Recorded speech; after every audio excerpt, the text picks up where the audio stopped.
क्या आपने रेफर किया है? तो वो कह रहे हैं रेफर मैंने किया है। जब रेफर मैंने किया है तो जो बहन सुदेश कुमारी की फाइल जो तेने इलाज के लिए बनाई थी उनको क्यों नहीं दी भैया? हाथ में फाइल देता और रेफर कार्ड तेरे हॉस्पिटल का देता। जो इसकी चालबाजी से रेफर कार्ड बनवाया, उस रेफर कार्ड में 318 नंबर इन्होंने डाल दिए, जबकि ओपीडी में 318 नंबर पे कोई और मरीज भर्ती था। जनता की सरकार नहीं है तो हम इसको सरकार को माने क्यों? वो डॉक्टर गौड़ की सरकार है, तब इसको अवैध तरीके से जमीन दे रखी है, अवैध तरीके से हॉस्पिटल का लाइसेंस दे रखा है। उसके बाद शुरुआत होती है इसकी सोनोग्राफी मशीन की। दोस्तों, सोनोग्राफी मशीन के लिए ये सारे दिन पेट में फेर फेर के वो लटसा सोनोग्राफी करता है, जबकि इसके पास कोई रेडियोलॉजी का कोई लाइसेंस नहीं है साथियों। क्योंकि जब आप एमबीबीएस बनते हो, आप अपने कीमती 8-9 साल लगाते हो, 5 साल। यदि सीधा एमबीबीएस से काम चलता है तो ये बाकी डिग्रियां बढ़ाई क्यों है?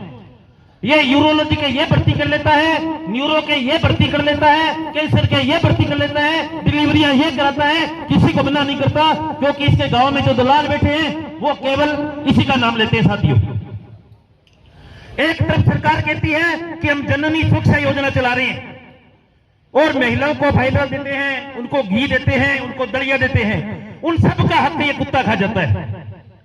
क्योंकि गांव में ऐसा सिस्टम बना दिया गया है कि आपको सरकारी हॉस्पिटल में बेटियां दो, इनकी कोई शिक्षा की व्यवस्था है और है, इसके लिए हम आर्थिक सहयोग की जो मांग करते हैं कि जो भी सरकारी व्यवस्था जो भी है वो आर्थिक सहयोग इनको दिलाया जाए, चाहे अपने सामाजिक तौर पे करेंगे। और जो सरकार योजनाएं जो लाभ इनको दे सकती है, अपनी योजनाओं का अधिकतम लाभ इनको दे सकती है।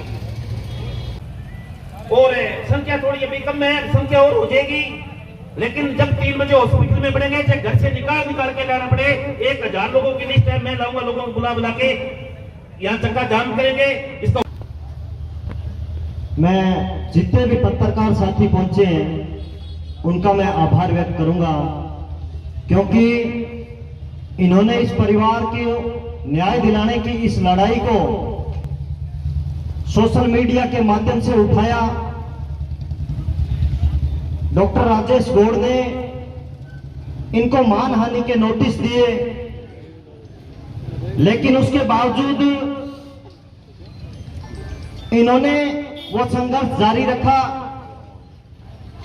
इस परिवार की तरफ से, पूरे क्षेत्र की तरफ से मैं पत्रकार साथियों का आभार व्यक्त करूंगा और मैं इनको विश्वास दिला रहा हूं कि ये परिवार ही नहीं, जितने जनप्रतिनिधि यहां बैठे हैं, जो प्रत्येक व्यक्ति इस क्षेत्र का है, वो अगर इस मानहानि के नोटिस में आपको कोई नुकसान होता है तो आपकी पैरवी यहां बैठा प्रत्येक व्यक्ति, इस क्षेत्र का प्रत्येक व्यक्ति करेगा।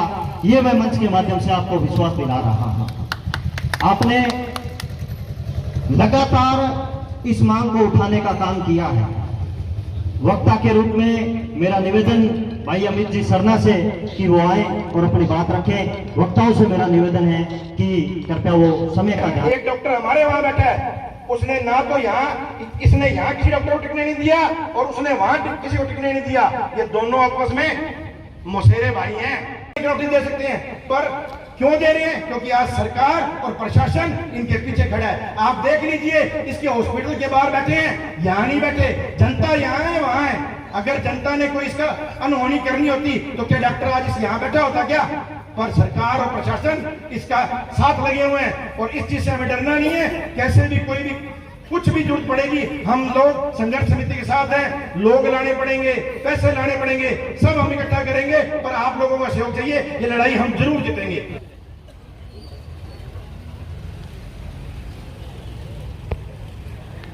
बहन सुदेश कुमारी को इस मंच के माध्यम से, मेरे शब्दों के माध्यम से भावभीनी श्रद्धांजलि अर्पित। और जब रावला गरसाना की धरती ने संघर्ष की चिंगारी को सुलगाया है और उसने, अगर प्रशासन ने समय रहते इस चिंगारी की ओर ध्यान नहीं दिया और इस बहन को न्याय दिलाने में जरा सी भी चूक कर दी, तो मैं आपको ज्ञात करवाना चाहता हूं 2004 और 2006 का किसान आंदोलन, जिस किसान आंदोलन में यहाँ की जनता ने प्रशासन का और यहाँ उस समय वसुंधरा सरकार का बैंड बजाने का काम किया था लगी है तब तक एक शोला का रूप धारण चाहता हूं आप सभी से, प्रशासन से भी